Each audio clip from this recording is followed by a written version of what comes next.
practice and learn to get the feeling of what kind of speed, angle, and steering work is needed for various turns. I said practice, but you'll have so much fun, you won't feel like you're practicing at all.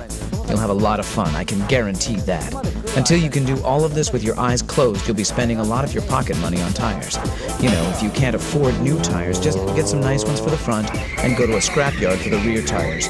Used tires from a scrapyard can be put to good use on a drift machine.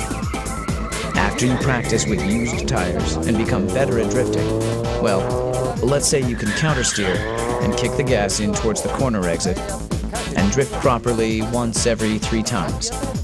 You're now ready to get some good tires on all 4 wheels. At this point, you should be wearing the same tires in the front and the back. With new tires, you're dealing with real grip. And here, maintenance is very important. If you are like me, and you love cars, you have to take good care of them, right? If you practice like this, with your e-brake all the way up here, if you leave it, you're out. Your e-brake should at least be like this. Sometimes there are guys going like this. I mean, you're not driving a train for crying out loud. So please, use some sense to maintain your car. I used to adjust my e-brakes once a month. Back then, the e-brake was all I had. At one time, I couldn't turn without it. I'm serious. And brake balance is also important. Racing cars have brake balance adjusters, but production cars don't. So we have to adjust brakes by changing the brake pads. Beginners tend to think that just changing the front pads can make some difference. But what a big mistake. It will make some changes, but it just messes up your balance. For instance, my front pads are Image C2, but if the rear pads were stock, only the front pads will work and mess up the balance. But again, there are preferences according to the driver. So another important thing is, don't just imitate the pros and simply install pads. You need to find the ones that suit your driving style. I like the linear feeling, but you might prefer ones that need hard braking to get it working, like the Super Sports brake pads. So, choose the right pads depending on your style and the front tire grip. Doing nothing to the rear won't get you anywhere. I assure you, you'll have a hard time in the corners. Say you're in a braking drift, and beginners often pull the e-brake, right? In that case, you need a decent pair of rear brake pads to get the rear tires to lock by pulling the e-brake. Plus, if you're wearing poor grip tires on the rear, it's easier to lock them with decent rear pads. When you become an intermediate drifter, you can now step on the gas when you're tail sliding, right? If you drift for 5 days a week like I used to, you need to overhaul your LSD once every month or so. This means if you go drifting once a week, you'd need an LSD overhaul at least once every 8 months or so. An LSD that needs an overhaul feels like a viscous LSD, and it's not fun at all. The car won't exit properly, and sometimes kills the drifting. You only end up with worn-out rear tires because the inner wheels keep spinning. It just ruins the fun of drifting. So make sure to overhaul your LSD and maintain your drift machine in healthy condition. You will have more fun on a well-maintained drift machine. The Drift King. Tsuchiya says, I still want to get better.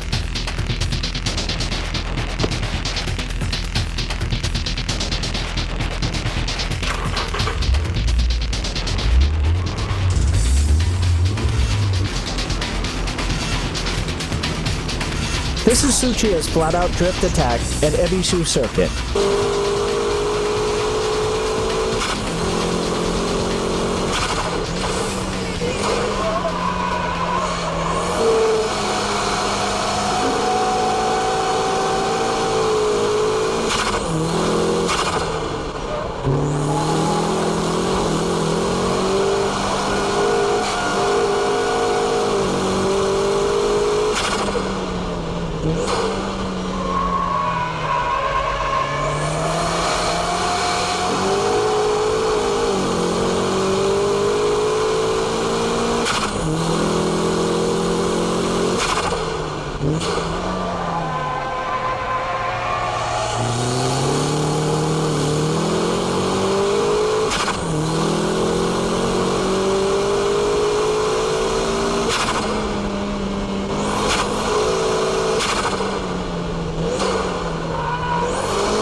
When you can drift for show, then you're ready for the ultimate drifting style, the high-speed drift.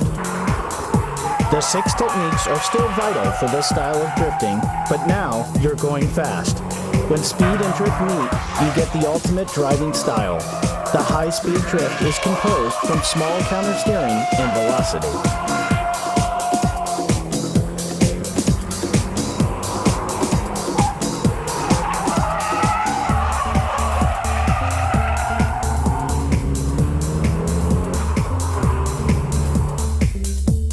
High-speed drift needs braking delayed to the absolute limit, instant steering work, and all-out cornering exit skills. Every movement needs to be orchestrated precisely.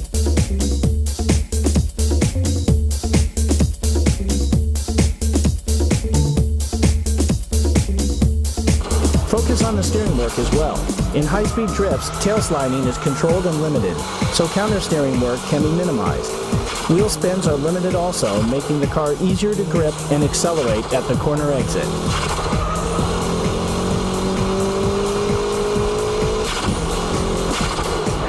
Let's compare the high-speed drift and the show drift laps at Ebisu.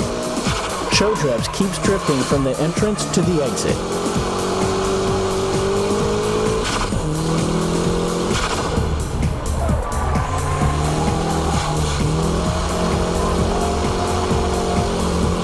With the high-speed drifting, traction recovery is very quick, even during the counter-steering work.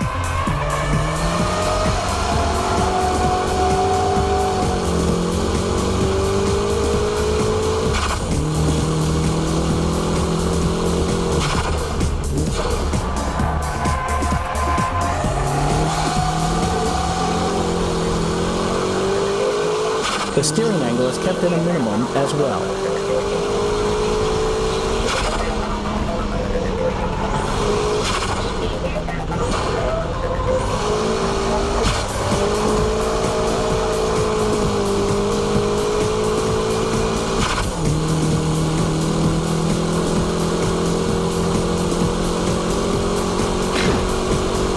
This is the ultimate style of drifting, high-speed drifting.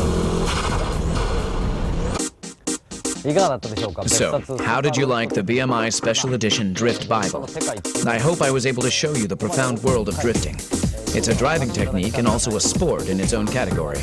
But when I first started drifting, I was having a ball just going sideways. But some people used to criticize my driving style and say that it wasn't real drifting because I was using the e-brake and shift locks. But I didn't care and I just kept at it. And at the same time, having a great time.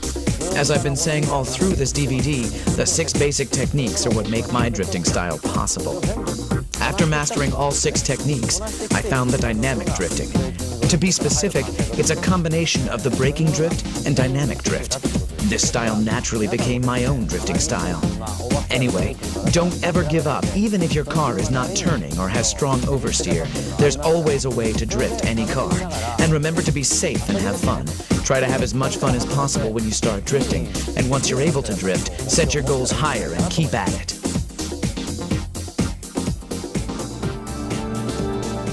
Aim to become the next Drift King.